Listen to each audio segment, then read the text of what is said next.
Hello students, I Ravina Vashish here to explain you the chapter Nutrition in Plants of Class 7th NCERT Part 2।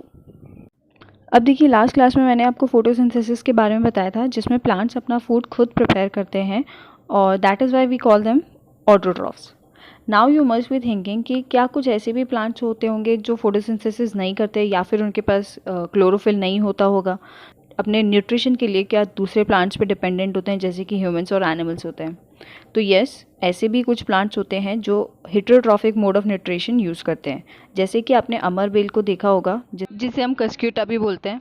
ये जो plant होता है आपने देखा है इसके पास में क्लोरोफिल नहीं होता है और ये हेटेरोट्रॉफिक मोड ऑफ न्यूट्रिशन को फॉलो करते हैं, जिसका मतलब होता है कि ये अपना जो न्यूट्रिशन होते हैं ये दूसरे प्लांट से लेते हैं। क्योंकि ये किसी और प्लांट पे डिपेंडेंट होते हैं तो जिस प्लांट से ये अपना न्यूट्रिशन लेते हैं उसे हम बोलते हैं होस्ट प्लांट, और क्योंकि ये उस प्लांट पे डिपेंडेंट है और उस प्लांट से अपना न्यूट्रिशन लेते हैं तो that is why they known as parasites. तो क्या आप मुझे बता सकते हैं कि कुछ और पैरासाइट्स भी आपकी लाइफ में आपने देखे होंगे? सोचिए। तो ठीक है, अब मैं बता देती हूँ। जैसे कि लाइस हो गया, मॉस्किटोज़ हो गई, all those insects are also called as parasites. क्यों? क्योंकि ये जो इंसेक्ट्स होते हैं ये भी क्या करते हैं, आपसे न्यूट्रिशन गेन करते हैं। तो पैरासाइट की डेफिनेशन अगर मैं बोलूँ तो क्या होगी, when an living organism depend on other living organism for their food or nutrition is called parasite. Example हो जाएगा इसका अमरबेल, mosquito, lice etcetera. Okay, now tell me, have you ever seen or heard of any plant which takes their nutrition from animals? मतलब जो animal से अपना nutrition लेते हैं और एनिमल्स को ही डाइजेस्ट कर जाते हैं। तो स्क्रीन पर देखिए, ये जो प्लांट आपको दिख रहा है इसमें जो पिक्चर लाइक स्ट्रक्चर है या जो सैक लाइक स्ट्रक्चर है ये लीफ का ही मॉडिफाइड पार्ट होता है, यानी कि लीफ को ही चेंज करके वो इस तरीके से अपने आप को बना लेता है। इसके ऊपर जो ये स्ट्रक्चर आपको दिख रहा है इसे हम लिड बोलते हैं। जो लिड होता है ये किस काम में आता है, ये एक तरीके से कवरिंग होती है, तो जब भी कुछ चीज़ इसके अंदर एंटर होती है तो ये अपने आप को इस लिड से क्लोज कर लेता है। और ये जो पिक्चर होता है यानी कि ये जो लीफ है इसके अंदर बहुत सारे हेयर लाइक स्ट्रक्चर होते हैं जो डाउनवर्ड डायरेक्शन में प्रेजेंट होते हैं। तो देखिए होता क्या है, जब भी कोई इंसेक्ट इस पिक्चर के आसपास आता है तो ये जो लिड होती है ये अपने आप को क्लोज कर लेती है। नेक्स्ट वो जो इंसेक्ट होता है वो डाउनवर्ड डायरेक्शन में due to those hairs trap हो जाता है। उसके बाद में जो पिक्चर होता है वो कुछ जूसेस सीक्रेट करता है जिसे हम डाइजेस्टिव जूसेस बोलते हैं, जिससे जो इंसेक्ट अंदर गया है वो उसे पूरी तरह से डाइजेस्ट कर लेते हैं। और इस टाइप के जो प्लांट्स होते हैं इन्हें हम इंसेक्टिवोरस प्लांट्स बोलते हैं।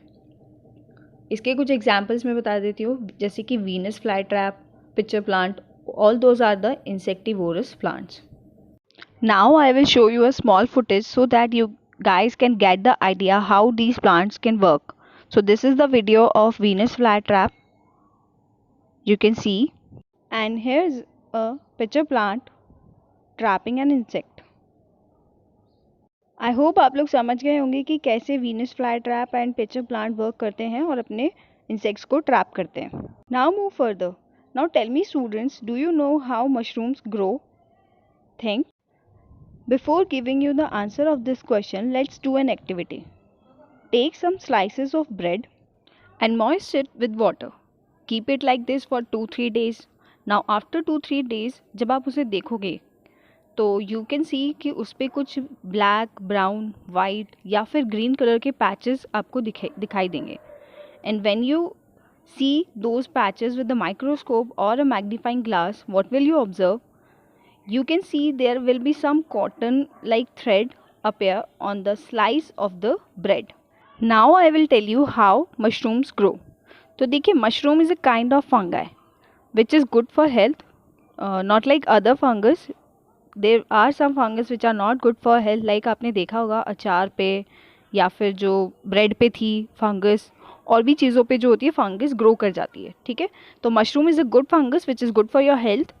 तो देखिए, जो ये फंगस होते हैं ये क्या करते हैं, ये किसी भी डेड प्लांट या फिर एनिमल या फिर कोई भी जो डेड मैटर होता है उस पर कुछ डाइजेस्टिव जूसेस सीक्रेट करते हैं और वो जो डेड एनिमल या प्लांट था उसे कन्वर्ट कर देते हैं एक सल्यूशन में और उससे ही अपना न्यूट्रिशन अब्जॉर्ब करते हैं और ये जो मेथड होता है न्यूट्रिशन गेन करने का, इसे हम बोलते हैं सेप्रोट्रॉफिक मोड ऑफ न्यूट्रिशन।